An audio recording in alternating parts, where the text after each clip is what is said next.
Hi everyone, I'm Sandy. Welcome back. Today I have a great video. Well, I think it's a great video. Hopefully you will agree with me. Today I'm going to share my top 10 reads from the first 100 books off of the 1001 book countdown. I have spent some time trying to come up with what the top 10 would be out of the first 100, and it was a bit of a struggle to come up with which ones I wanted to talk about. I did look at a wide variety of kind of different criteria.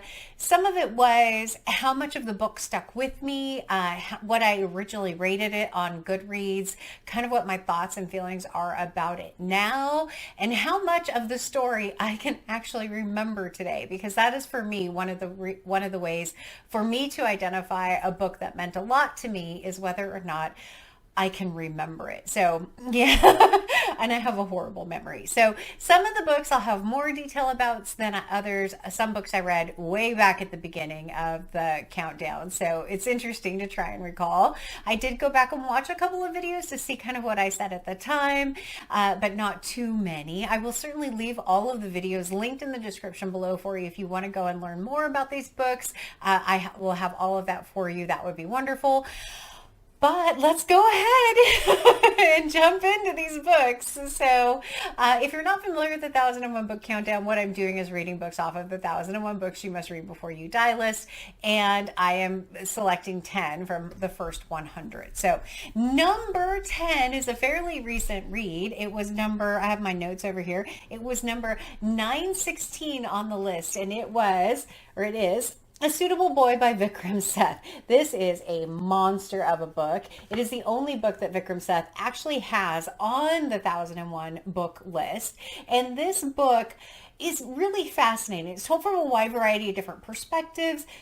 I can't, in my criteria as far as remembering books and how much I remember about this one, the characters' names have escaped me. It's one of those, it's like, I don't remember. I just read this back in August. I know I read it with Fraser Simon from Springboard Thought, but all of the details have really kind of passed away a little bit. But I do remember really enjoying all the twists and turns in this book. If you're looking for a book to start with off of the 1001 book list, I wouldn't necessarily start with this one. This one is an epic. It has a lot of political commentary in it, which wasn't necessarily my favorite, but it is a worthwhile read if you're up for a big, chunky book.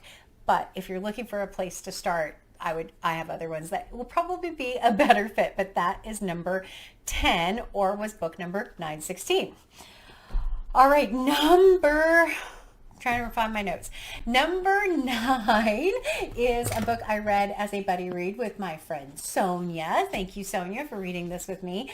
This was book number 912. We read it over a 3-month period, and it is Kristen Lavransdatter Daughter by Sigrid Undset.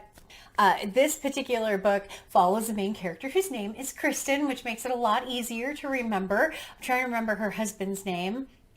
That's escaping me. I think there's a character named Simon in this, but this is really a kind of a coming of age, but a full lifespan of Kristen Lavransdatter, all of the challenges that she went through with the people that she was married to, some of the choices that she made when she was a very young girl that impacted her for the rest of her life. The parts that I remember about this book are just, there's some really shocking moments and unexpected moments in this, and that make you go, oh, what's going on right now? Oh my gosh. And so for that reason, this book got put at number 9. I originally gave it, I think, 4 stars. So that's why it's in the number 9 spot. Okay. Number 8 is a book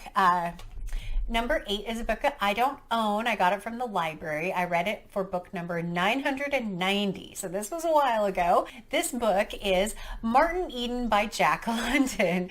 This book was such a surprise to me as far as I had only read one Jack London book, and it was A Call of the Wild, which was told from a dog's perspective. So I was not expecting Martin Eden. Martin Eden has nothing to do with that at all. It's about a young man who is basically basically trying to win over this woman, and does so by learning, by reading, by educating himself, and tries so hard to be her love interest in this book. And in my original video, I had said it's really a love letter to education, which it is, and it has a lot to do with the positives and some of the negatives that go along with just learning. The thing that I will always remember about this book is the ending. If you are one of those people that like to read the last page first of a book, that will ruin this book for you. I'm still mad about Martin Eden and the end of the book, but it is a great one. And it is one that if you're looking for, I think it's about 500 or so pages. So it's not as long as the first two books, as A Suitable Boy or Kristen Lavren's Daughter. So yeah, that one was a fun and interesting one. Number 7 is a fairly recent read, which was book number 903, and it is Primo Levi, If This Is a Man. I gave this book 5 stars, but it is only number 7 on the list. And part of that is because I know that the details will fade with this book, and it's a book that I think is a really important read. I think it has a lot to share about the Holocaust and about Auschwitz, about his time there, about how horrific it was. The one thing I found with this book, and I said it in my original review as well, or my original video as well, was that it's somewhat emotionless. And so I think it's just having the ability to get through it. It comes across that way in here, which makes it even more powerful in my opinion. But I absolutely had to put If This Is a Man by Primo Levi on the top 10, and it hit the number 7 spot. All right.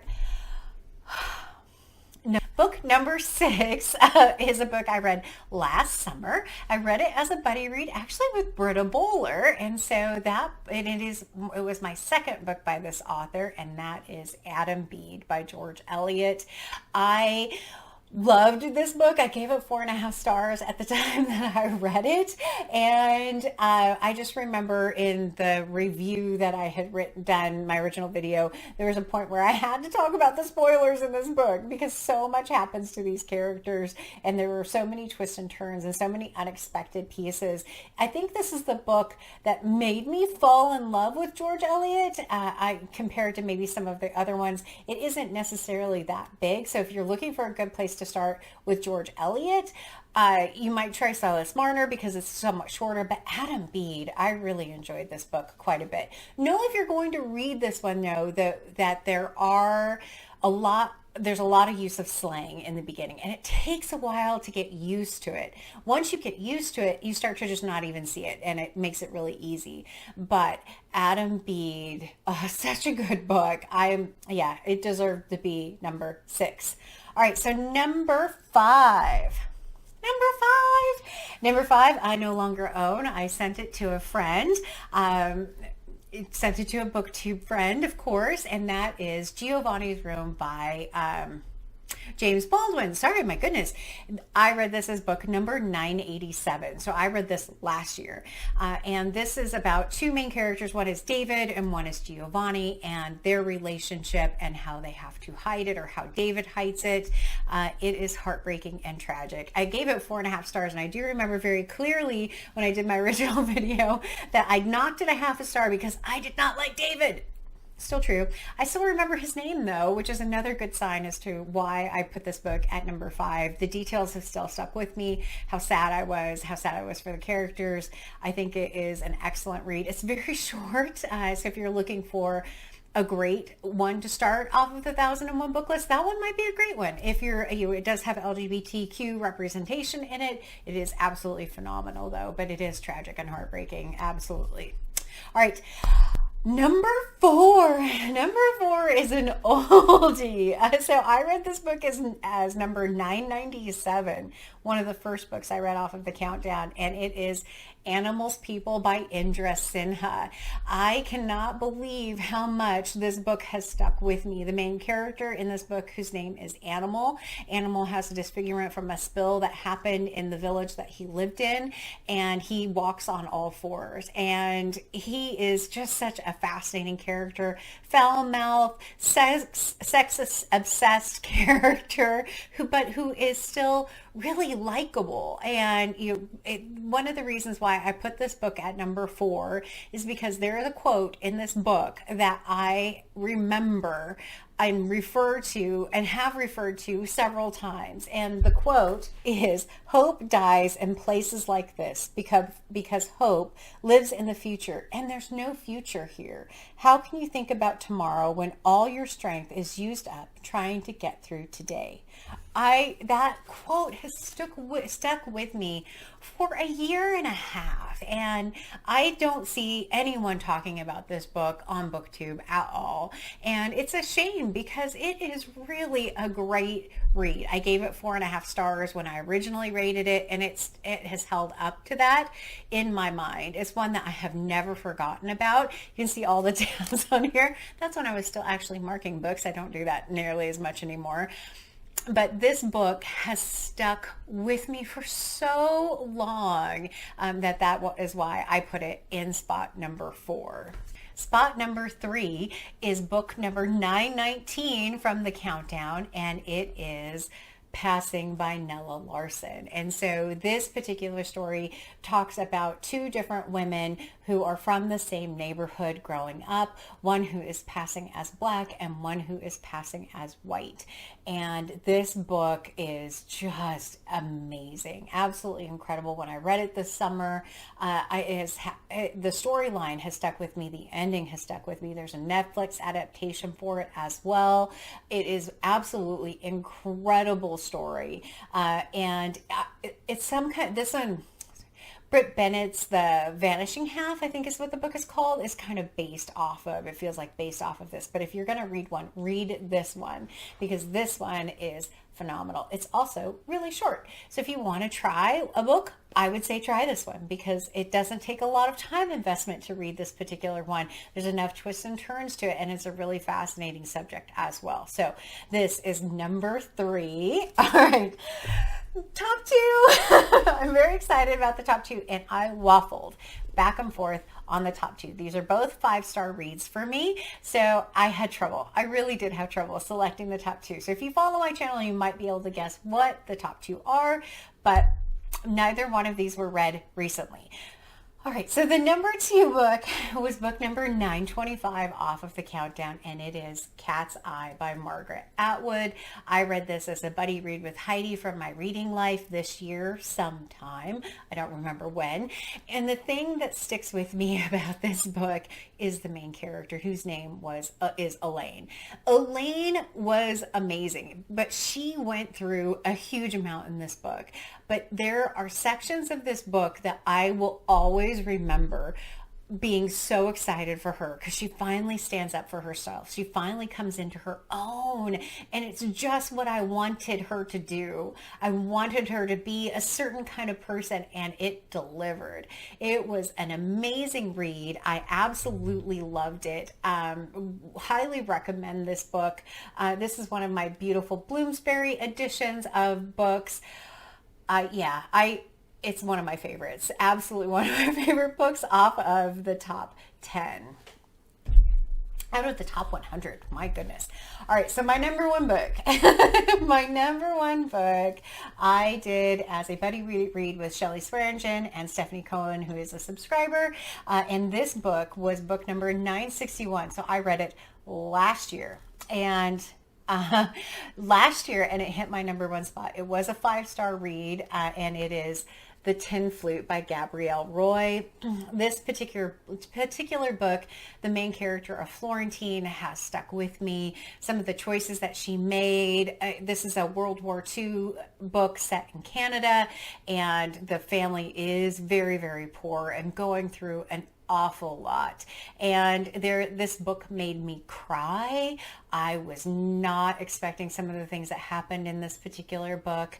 And it is the things that happened that made me cry have stuck with me. And for that reason, and that reason alone, is why I'm putting it in my number one spot.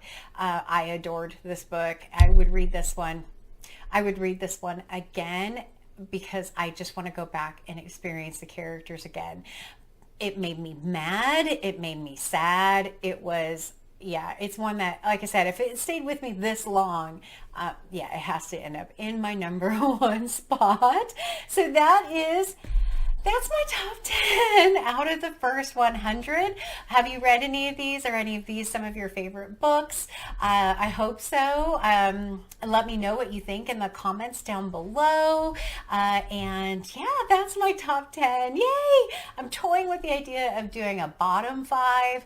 I don't know. I don't know. Maybe. It might be easy to guess what those are if you watch my channel, because I know 3 of them right off the top of my head. So let me know in the comments down below if you'd like to see that as well. But I hope you enjoyed this. But if you're looking for some good places to start reading from the 1001 book list, these would be all ones that I would recommend. Short, long, old, new, lots of variation in there. So as always, like, comment, and subscribe. And until next time, everyone, thanks. Bye.